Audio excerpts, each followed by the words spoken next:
Happy New Year and welcome back to Work in the Verse. Thor here. 2024 could be the year that everyone is talking VR and AI. In this episode of There's More Than Just Meta, we'll talk about the big hits going on that will change how we think of VR, Apple's imminent release of their first VR headset, VR at CES 2024, Meta's permanent price cuts and dropping a feature, Microsoft taking another step away from VR hardware, and last but not least, an Unreal Engine VR mod that changes how we'll game and more. Alright, let's get to it. So, word on the virtual street is that Apple's much-anticipated Vision Pro headset might be hitting the shelves sooner than you think, like in just a few weeks. As reported by TechRadar's Alex Blake, Wall Street Insights, a Chinese investor news outlet, the launch is pegged for January 27, 2024. But hold on. Before you start counting down the days, we've got a virtual fog of uncertainty to navigate. First off, January 27th is a Saturday, which, let's be real, isn't your typical Apple product launch day. The report might be referring to China's time zone, putting the launch on Friday, January 26th in the US. And hey, it's not just about the date. Reputable Apple analysts like Ming-Chi Kuo and Bloomberg's Mark Gurman have their own bets on early 2024, suggesting late January to early February. It's like a VR guessing game. Regardless of the launch date, it seems we're on the verge of something big. Apple's apparently been training retail staff to handle the Vision Pro, hinting that the release is just around the corner. Now, we're keeping our VR goggles on, and in a few weeks, we'll see if Wall Street Insights hit the bullseye or if we're in for a surprise. One thing's for sure, Apple's Vision Pro is about to shake up the VR scene, but unsurprisingly, this is just the tip of the iceberg for Apple. Gurman goes on to report that Apple is already eyeing the next software version of Vision OS for the Pro to drop later in 2024, alongside the usual Mac and iPhone updates. If you haven't heard, the recent release of iOS 17.2 enables the iPhone 15 Pro to capture 3D encoded spatial videos, which are best seen on the Vision Pro. But it wouldn't be Apple now, would it, if they just stopped with the Vision Pro? Rumored almost since announcing the Vision Pro, there's talk about the Apple Vision Pro 2. According to market research firm Omdia, the Apple Vision Pro 2 is gearing up to take things to the next level with brighter and more efficient displays. The new displays will be rocking advanced micro OLED technology. This won't likely launch until 2027, so one has to wonder if the more mainstream-friendly rumored Apple headset will launch in 2025. Switching our focus now to CES 2024, Jason Heiner from ZDNet believes that VR and AI technologies will be front and center at this year's event, and the focus won't necessarily be on experiments and flights of fancy from years past, but more on products that are ready to launch.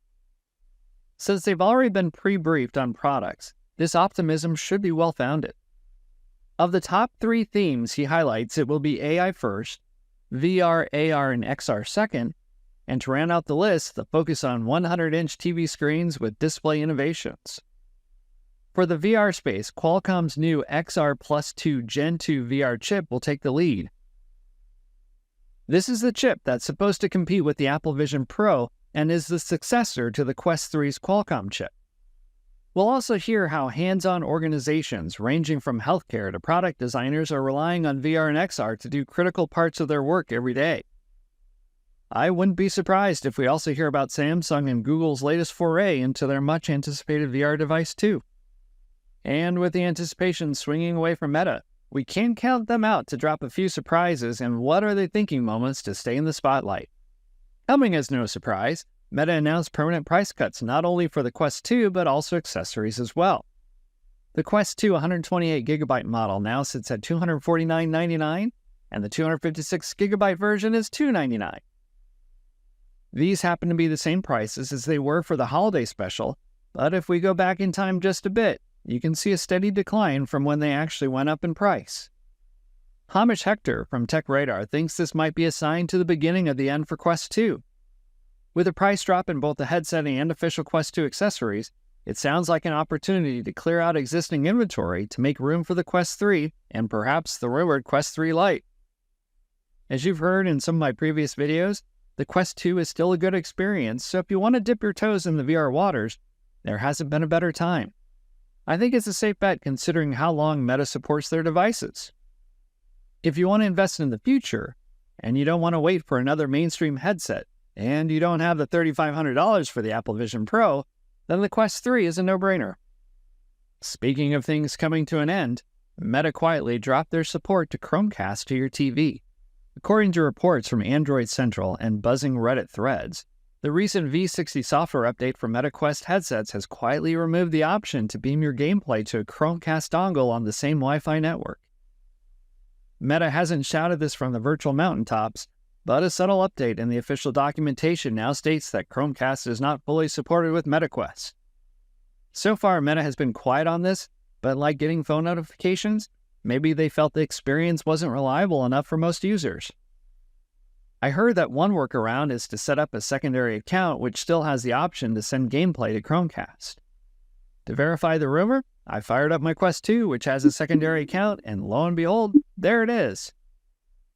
There was a secondary update to V60. I ran it and re-verified that you can still use Chromecast for casting on that secondary account. I would be surprised, though, to see this removed in a future update. And if you're wondering, you can still cast to your phone or computer and then mirror to your TV, but that's another hurdle to jump through. And going along the theme of losing things, the earlier forays of Microsoft in VR are wrapping up. Microsoft has officially pulled the plug on Windows Mixed Reality. Yeah, you heard it right. It's game over for this VR platform. As reported by Emma Roth from The Verge, in a recent update to a list of deprecated Windows features, Microsoft made it clear that Windows Mixed Reality, along with its sidekicks, the Mixed Reality Portal app and Windows Mixed Reality for Steam VR, are on the chopping block. The official statement from Microsoft is that Windows Mixed Reality is deprecated and will be removed in a future release of Windows. Microsoft got the ball rolling back in 2017, aiming to take on VR giants like HTC and Oculus, which is now owned by Meta.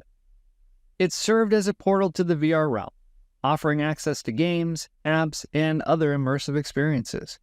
We'll see what VR means for Microsoft in 2024, as for now it seems they're trying to make their more ubiquitous offerings such as Office apps and Xbox Cloud Gaming more accessible to all devices, including VR. Now let's wrap things up with some upbeat news that might be considered the announcement of the year from the modding community, and that's PreyDog's UEVR. This marvel makes it possible to play most titles created in Unreal Engine 4 or 5 playable in VR. Now you might be thinking, no big deal. Sounds like one of your other videos where you showed us different ways of playing games in VR in a big screen format. Ah, but this is where things change. These games won't be flat screen representations, but instead you'll be in the games. This is true even if the game is 2D. You'll have some work to do, but the VR modding community is ready to lend a hand. Not only is this solution relatively straightforward, but there are lots of supports in place from how to find which game titles are in Unreal Engine 4 and 5, game profiles to get the best experience, and of course several tutorials. I'll have links for some below. You'll have to decide though if this is your cup of tea. Many of the titles were never intended for VR, so they'll likely lack immersion you would expect in VR, and not quite transfer well, but you'll never know unless you try. I'll admit though that I'm bummed the King's Quest released in 2015 was in Unreal Engine 3, so it won't be possible to try. Maybe if this takes off though, someone will be able to port these older titles to Unreal Engine 4? As always, thank you for watching the video to the end. If you haven't done so already, hit that subscribe button and like the video. Until next time, keep working the verse.